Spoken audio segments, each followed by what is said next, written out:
अवधूत चिंतन श्री गुरुदेव दत्त श्री स्वामी समर्थ. कशा आहात मित्र आणि मैत्रिणींनो? आय होप मस्त असाल तर मस्तच राहा. एक नजर खरेपणावर या चॅनलमध्ये तुम्हा सर्वांचं अगदी मनापासून स्वागत करते. तुमच्या सर्व चांगल्या इच्छा पूर्ण होऊ देत अशी महाराजांच्या चरणी प्रार्थना करते आणि व्हिडिओला सुरुवात करते. तर आज आपण बोलणार आहोत मार्तंड भैरवनाथ म्हणजेच आपलं महाराष्ट्राचं कुलदैवत, महाराष्ट्राचे कुलदैवत खंडोबा महाराज यांच्याबद्दल आपण या 13 डिसेंबर ते 18 डिसेंबर या 6 दिवसाच्या कालावधीमध्ये कुठल्या कुठल्या सेवा कराव्यात आणि त्या सेवा केल्याने आपले कुलदैवत प्रसन्न करून घेण्यासाठी या 6 दिवसाचा अतिशय शुभ असे दिवस आहेत. आणि ज्यांच्याकडे समजा ज्यांचं कुलदैवत खंडोबा आहे त्यांनी तरी या सेवा निश्चितच कराव्यात. कारण खंडोबाला प्रसन्न करून घेण्यासाठी, आपल्या कुलदैवतेला प्रसन्न करून घेण्यासाठी आपल्याला शक्य असेल तेवढ्या सेवा या 6 दिवसात कराव्यात. तर एरवी होऊ दे नाही तर नाही होऊ दे, नाही तर घाईमध्ये आपण मंत्र उपचार एवढा तेवढा नामस्मरण करतच असतो. कारण देव्हारामध्ये आपल्या ज्यांच्याकडे देव्हारा आहे, मराठी माणसाकडे प्रत्येकाकडे त्यांच्याकडे खंडोबा हे दैवत असतंच. देवी आणि खंडोबा हे महाराष्ट्राचं कुलदैवत आहे आणि ते प्रत्येकाच्या देव्हारात असतंच. तर आता जसं की आपण नवरात्रामध्ये 9 दिवस नवरात्र उत्सव होता. 9 दिवस प्रत्येकाने आपापल्या परीने 9 दिवस सेवा करत असतात, सर्वजणच करत असतात. ज्यांच्याकडे घट बसतो तेही करतात, ज्यांच्याकडे नाही घट बसत असला तरीही त्या सेवा करतातच. कारण मराठी माणसं हे काही म्हणजे देवी देवतांचे हे उपासक असतात. त्यांच्याकडे भलेही जास्तीची एरवी सेवा होत नसेल पण या वेळेत तरी सेवा करतच असतात. तर जशी आपण देवीची उपासना केली, नवरात्रोत्सव साजरा केला, 9 दिवस आपण देवीला उपवास, त्यांच्या सर्व विधी, पूजेच्या विधी सर्व नियमाने आणि नित्य नियमाने उपवास करून व्रत करून पार पाडलं.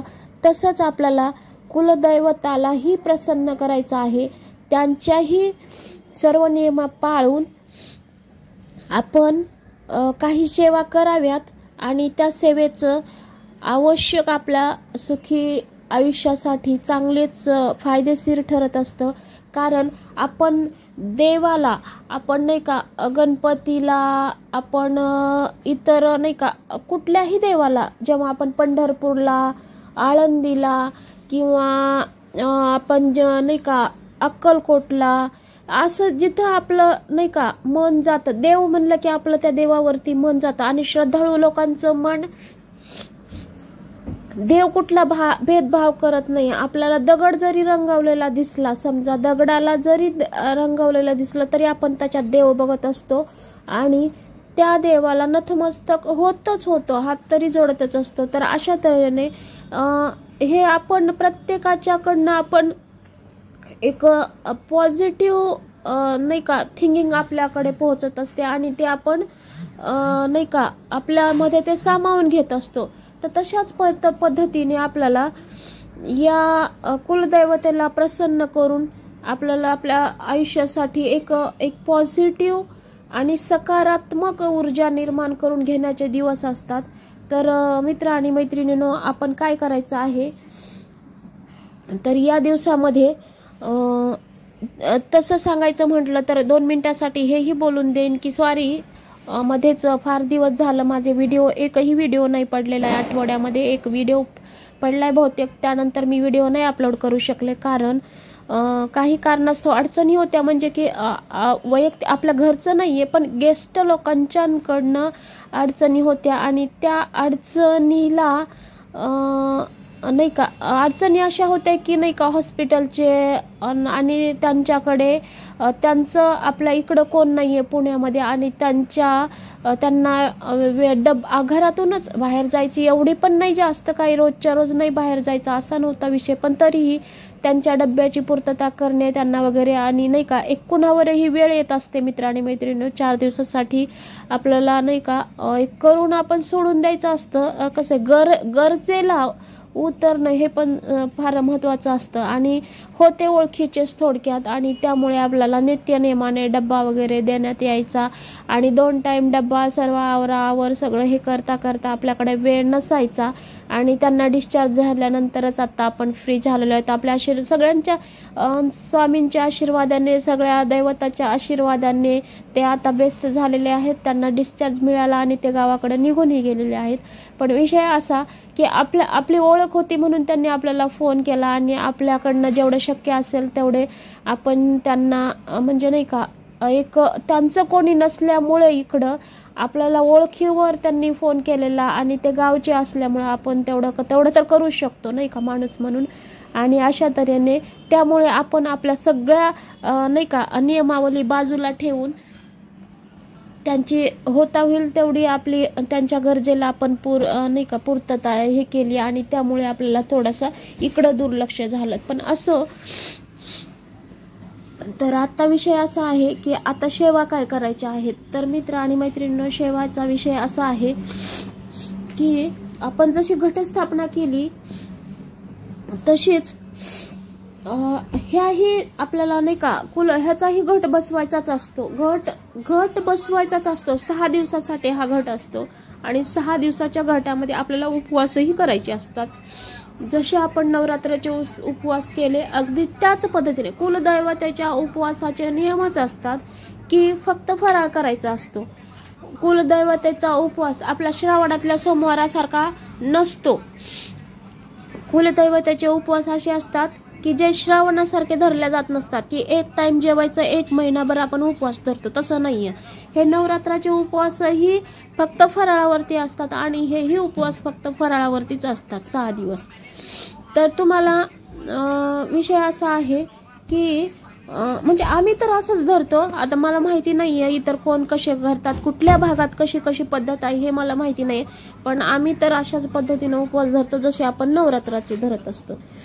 पण विषय असा आहे की आता समजा आपण कलश स्थापना करतोय तर कलश स्थापना करता वेळी आपण जेव्हा कलश स्थापना करतो तेव्हा आपल्या नाही का श्रीफळाला आपल्याला भंडाऱ्यांनी म्हणजेच की आपला नाही का आपण जेजुरीला जेव्हा जातो तेव्हा तो भंडारा येतो, त्या भंडाऱ्याचं मळवट बनवायचं आहे आणि पद्धतशीरपणे लावून एक टिळा पण लावायचा. या पद्धतीनं आपल्याला हे नाही का श्रीफळाला मळवट द्यायचं भरायचं आहे. दुसरी गोष्ट, जेव्हा आपण त्याची स्थापना करत असतो कलश स्थापना, त्या कलशाच्या म्हणजे थोडक्यात सांगायचं म्हणजे की शक्य असेल तर घोंगडीचा वापर करा. आधी घोंगडी नसेल घोंगडी तरी पण पिवळं वस्त्र आतरा किंवा आधी घोंगडी आतरली तरी पण त्यावरती पिवळं वस्त्र आतरायचंच आहे. शक्यतो पिवळंच असायला पाहिजे, कारण कसं आहे प्रसन्न वाटतं. कारण जेजुरीच्या देवाला पिवळं जास्त पसंत आहे येलो कलरचं. तसं तरी आधीच म्हटलेलं आहे जेजुरी सोन्याची जेजुरी वगैरे वगैरे, पण एवढं जरी संबोधलं तरी पण आपण आपल्याला जे करता येईल ते करायचं आहे.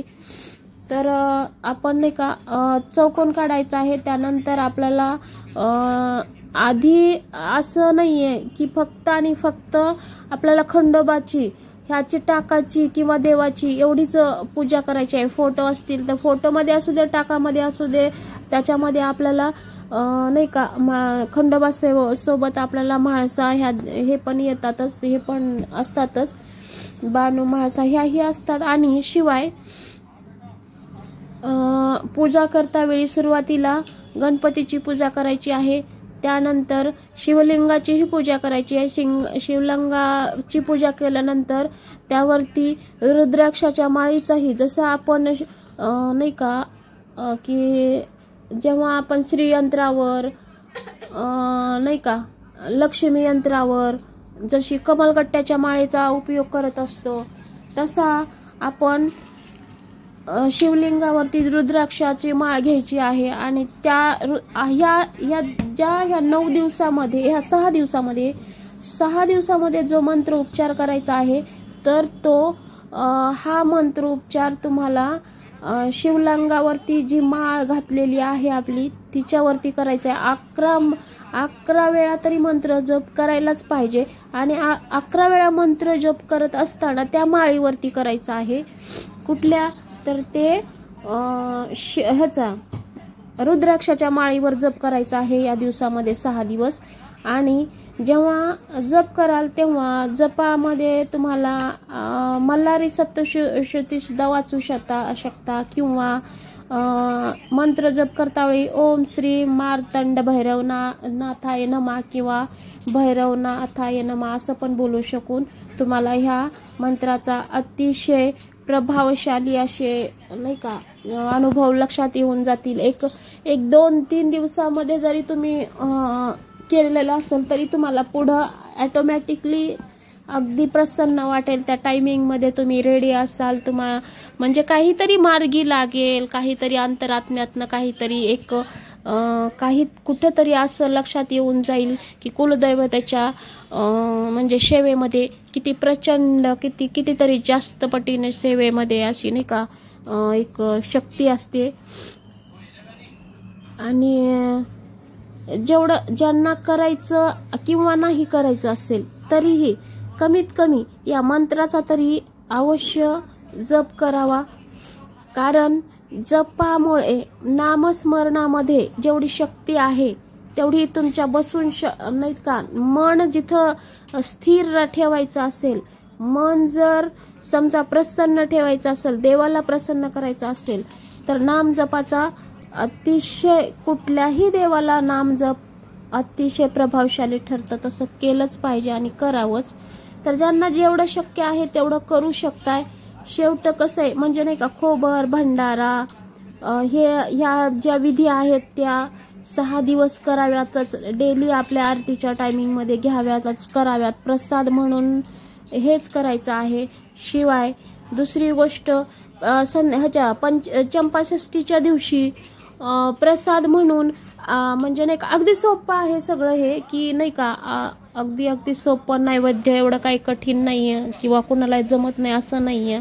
म्हणजे नाही का वांग्याचं भरीत, रोडगा किंवा बाजरीची भाकरी ह्या पद्धतीचं नाही का नैवेद्य असतं. तर ह्या सगळ्या विधी तुम्ही करा. केल्यानंतर पहा अनुभव तुम्हाला कसा वाटतो, काय नाहीये ते. आणि नंतर कुलदैवतेला प्रसन्न केल्यानंतरचे तुमचे दिवस कसे असू शकतात कमेंट करून सांगा.